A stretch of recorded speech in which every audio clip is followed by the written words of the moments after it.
Good evening, class. This is Sierra Bennett. I'm here to discuss my literature review.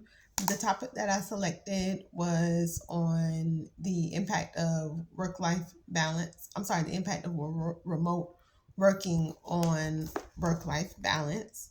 Some of the things that I discovered during my research are that there is a bidirectional component that cannot be avoided when you are working from home, meaning that when you are remote working from home, and you are in your home environment and working, you will they will both bounce off of each other. They will impact each other in some form. There's a trickle down effect.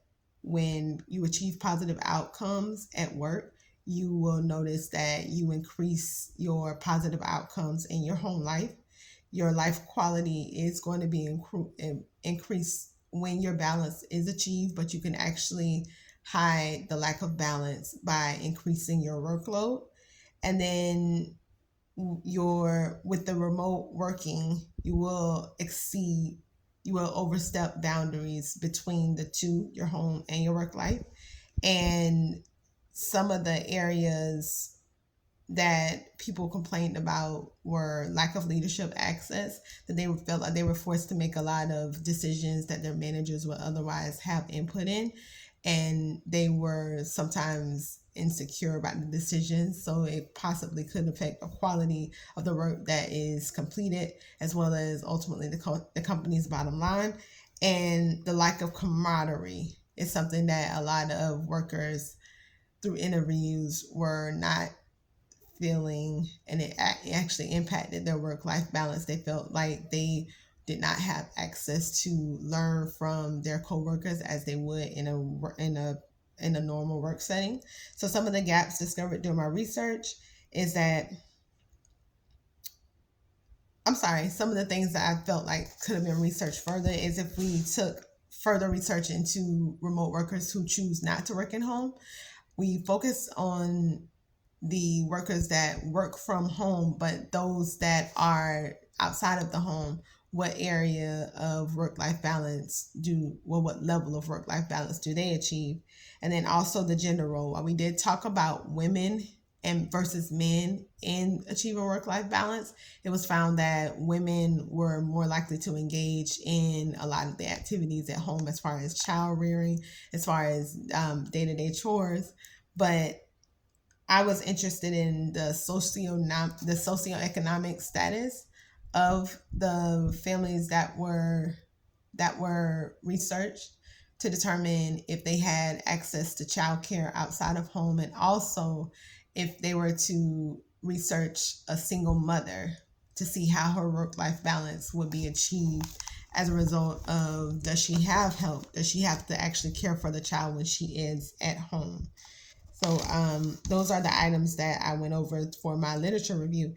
And then for my the things that I learned that were most impactful for me, as far as the theory is concerned, the social penetration theory, I thought it was very interesting when, as we develop friendships, relationships, bonds, intimacy, that the depth of the topics that we discuss versus the breadth of the topics that we discuss, it increases. Found that interesting, or decreases depending on if you want to keep it on the surface level. And then the communication accommodation theory, that we make adjustments to our communication styles as we engage with other people to some degree. And then, of course, one of the most impactful things was big talk, just cutting out the small talk, being able to develop deeper connections with people during the initial conversations to learn more about them. As far as my communication, something that I've improved is listening more, talking less. I am extremely mindful of my desire to learn in every single communication that I enter. And finally, oh my gosh, it was right on the tip of my tongue. Listening more. One more thing. I'm sorry. So direct perception checking, as opposed to leaving things and the meaning of things that have been communicated up in limbo and uncertain, that you immediately ask directly to the person that is actually speaking, what is it they mean by what it is that they stated. I think that's very important. That's something that I have failed to do. And I was so happy to see that there was actually a name to it that allowed me to be able to not only increase that in my life, but also to share that with other people. The importance of just when you don't know something, just feeling okay to ask that person what it is that they mean. So thank you guys so much. I hope you have a great evening.